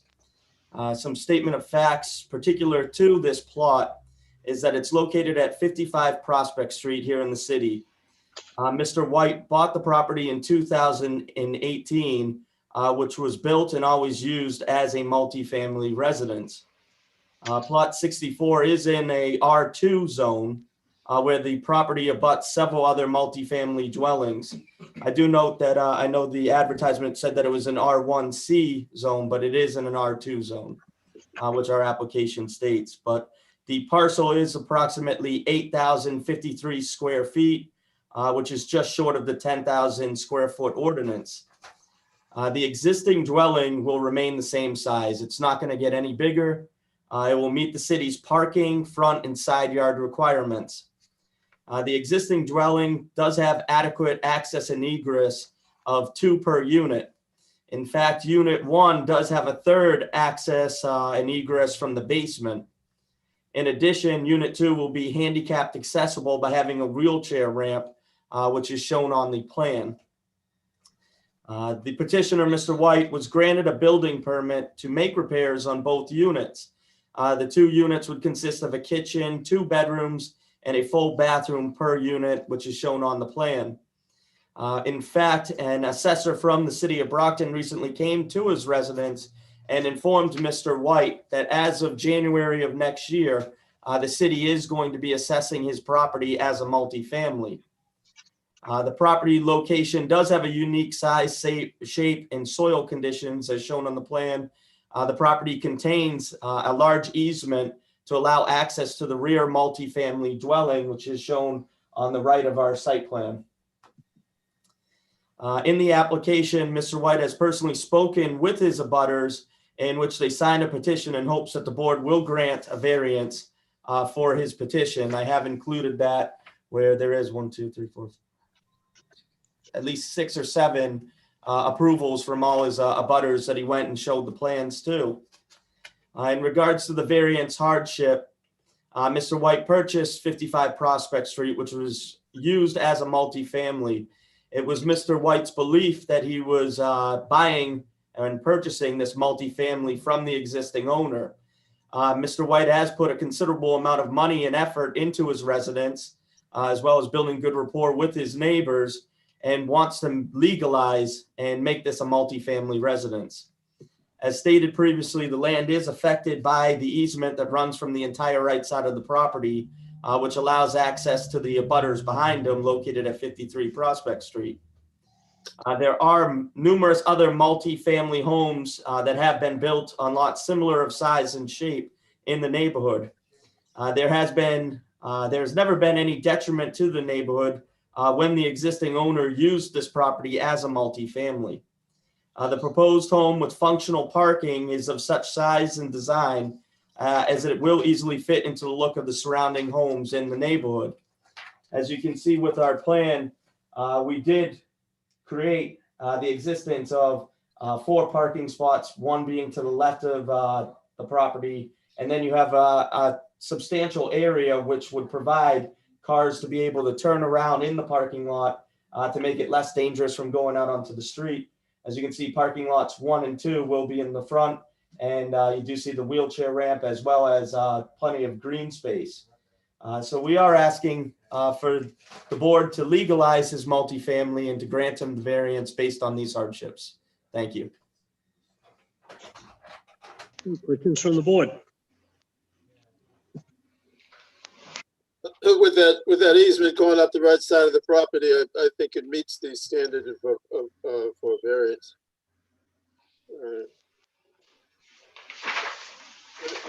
And the fact that it's been used as a multifamily, but not legally, hasn't derogated from the neighborhood and wouldn't as a legal multifamily. Has this building been used as a 2-family? It has. And it has been since he's bought it, as well as still right now, Chairman. When was the last time this building would have been used as a single family? I don't have that answer, and I don't believe Mr. White would know, since the previous owner is the only person that he knew who owned it, and he portrayed it as a multifamily. So unfortunately, I really can't answer that, Mr. Pina. Well, the only thing I would say there is shame on somebody for not doing their homework to determine that it was a legal 1-family. The city records indicate it's 1 family. I'd like to go back to the size, shape, and soil. Can you just explain on the hardship relative to the size, shape, and soil of this place? Primarily, I do believe that the hardship is the easement that is running directly to the right of his property, which affects the size and shape of what he can do. And as I told you, Chairman, he does not plan on making this any less bigger or smaller. It's going to stay in the same footprint.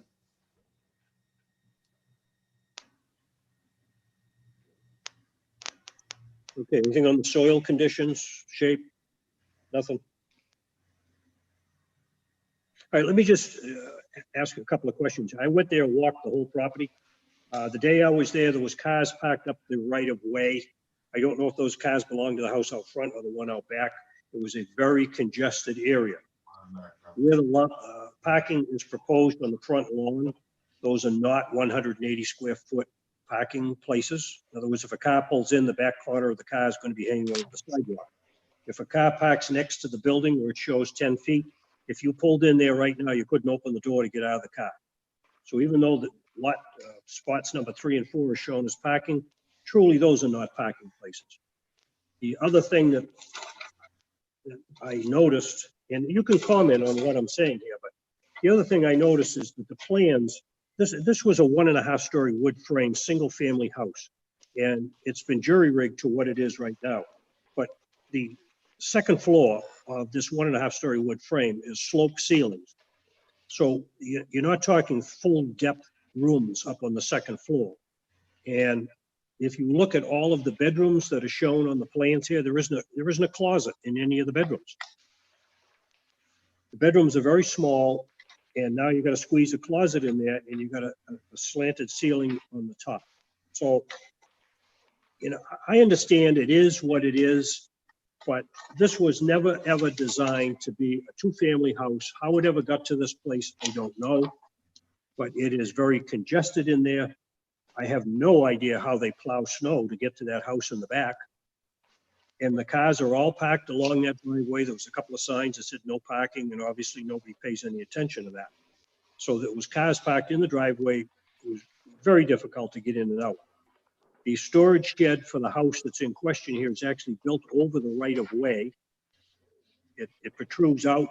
I don't know if there's an apartment in the cellar. It looked very suspicious to me of what's going on in the basement of this place. So I just want to express a couple of concerns, and if you have any answers to the concerns that I have, please come forward.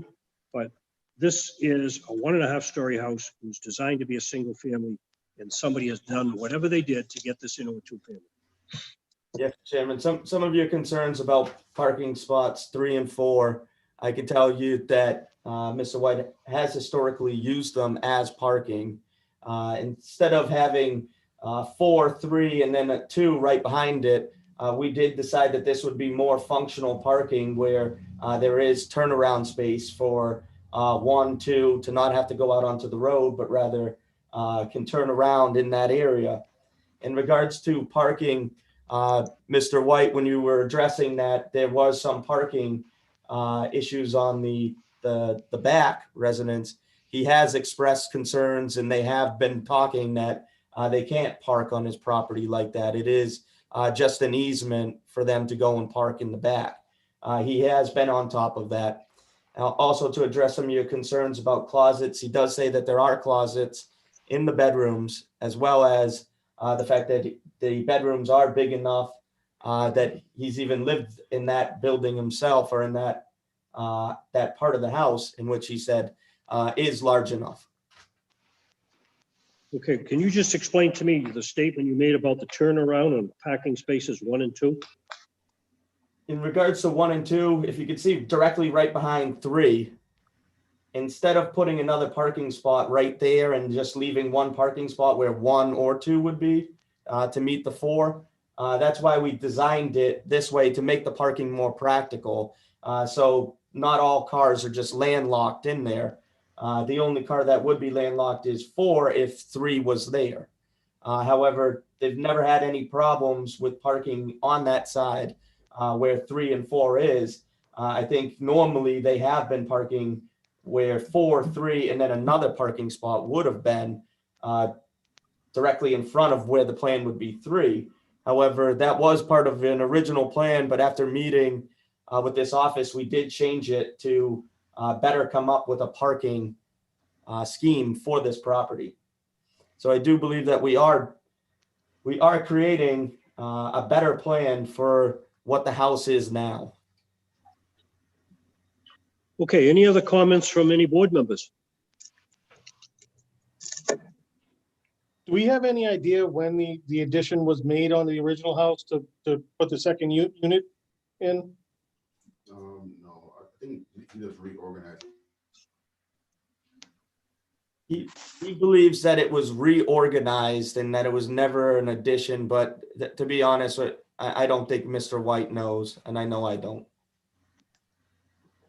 I know he bought it like that. You said 1998? Yeah. I bought it in 2008, 18. 18 is how he bought it, and it was like that when he purchased it. So how did he get to the board? Military What caused him to come to the board? I'm sorry, the question again? What caused him to get to the board tonight? What motivated him to go to the board? Yeah. How did he get here? Why is he here? He got a building permit to start fixing up the property, in which they told him that he was going to be assessed as a 2-family. And that's when he kind of realized that this was a purchase that was not a 2-family. So he's really here in good faith to just legalize the 2-family that is in existence. Okay, I understand. All right, any other questions from the board? Everybody's good? I'm going to close that portion of the hearing, open it up for public discussion. Is there anyone here that wants to speak in favor?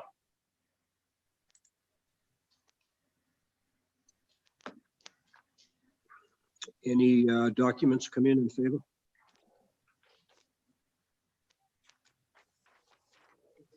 Nobody in favor, no documents. Nobody has come forward in favor and no documents have been submitted. Okay, I'm going to close that portion of the hearing. Is there anyone here that wants to speak in opposition? Chair, there's no one here for opposition, no documents. Okay, there is no one that has spoken in opposition. No documents have come forward. I'll close that portion of the hearing. Is there any public officials that want to be heard on this issue?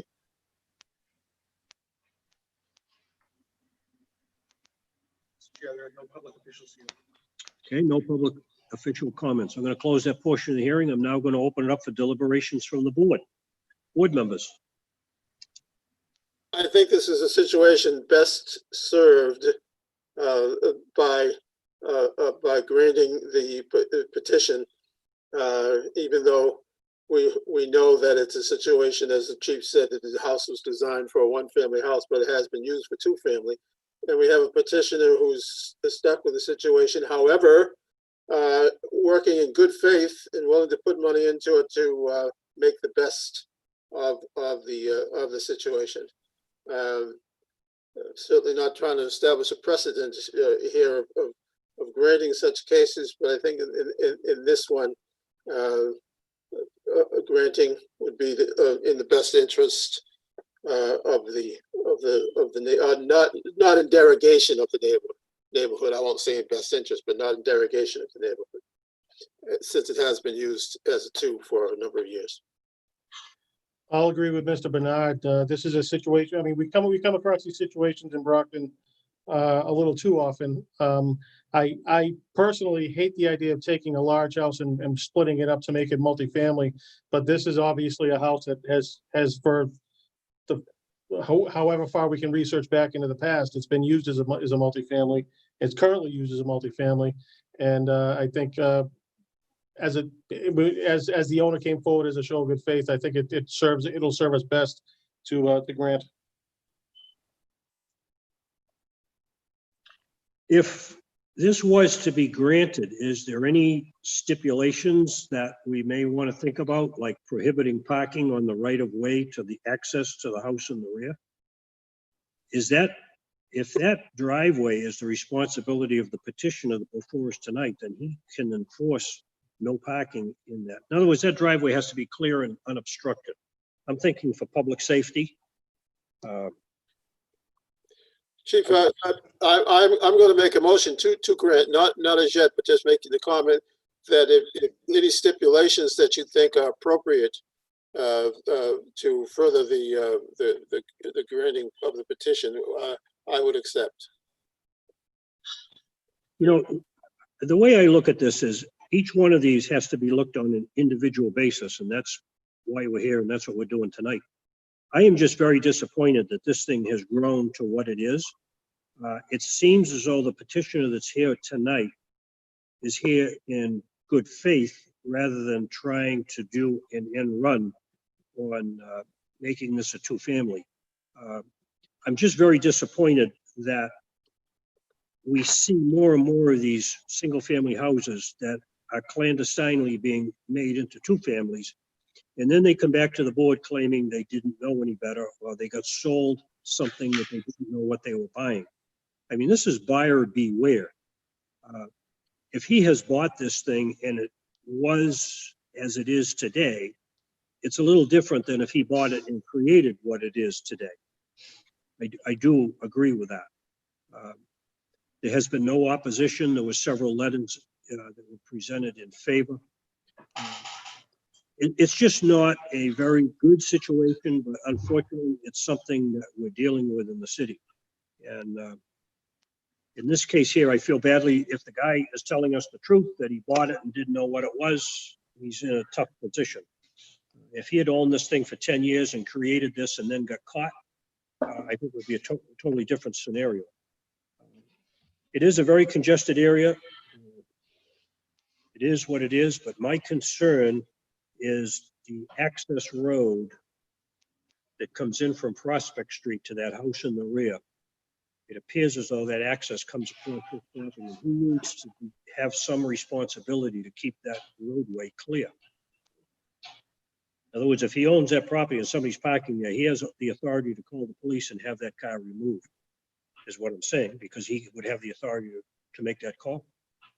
So I'm just throwing that out there for discussion from the board members. Any thoughts on further expansion? I would agree with that. You know, I like, it is true, buyer beware. I think we have a lot of people buying old buildings who are sold a bill of goods, if you will. And it is up to the buyer to make sure that everything is on the up and up. And I'm sure that Attorney Vail didn't do the closing. He'd be more thorough than that. But we're going to be dealing with this for the foreseeable future. I'm afraid. Well, it is a shame that people are buying houses for the first time, and they don't know what they're buying until after they're bought, and then discover they've bought something that they didn't think they had bought. Yeah. You know, it isn't the place of this board to say, we're sorry that you bought what you bought, and we're going to give you a variance. I think we have to weigh very heavily on what the circumstances are with each individual case. So whatever comes of this vote, I don't want it to be a blanket vote. All future similar situations would be handled in the same manner, because I think each one is going to be handled on its own merits, is what I'm saying. I think I expressed my concern that what's happening in the city, with some of these congested neighborhoods where this is going on, it's a detriment to the neighborhood. And yet, if somebody has invested in a place like this and it requires two incomes to support the house, now we could end up with a vacant house and then you end up with a mess. So I just feel badly that this stuff is going on, but I don't want to, if this is an affirmative vote, I don't want it to be taken as an affirmation that this board is arbitrarily just going to condone all this stuff that's going on. I think as a board, we need to look at each case individually and let it stand on its own merits. I make a motion to grant, and with that motion, the statement that reminds you and you, Chief, and the others that in my earlier comments, I clearly said not to set a precedent. However, and I hear you loud. I hear you loud and clear, and I agree with you. But in this case, I move to grant with the stipulation that the owner be responsible for the no parking on the easement on the side of the house. If that's how you would state that that stipulation, is that close to what it is you wanted to stipulate? Well, what I'm thinking is that he shall have the responsibility to keep that right of way clear and unobstructed. Okay. So move to grant with the stipulation that the owner of the property has the responsibility to keep that the right of way clear of obstruction from parking. Second. Okay, a motion's been made and seconded to grant with the stipulation relative to the right of way. The clerk will please call the roll. Mr. Pina, Yes. Mr. Lanus, Yes. Mr. Bernard, Yes. Chief Williams, Yes. Chairman Galligan. Yes. Mr. Chair, that's a 5-0 in the affirmative. Okay, the vote is 5 in the affirmative, no negative votes. The petition is granted. Thank you, Chairman. Thank you, Board. I appreciate it. Thank you. All right, that should conclude our meeting tonight. We've gone through everything, correct?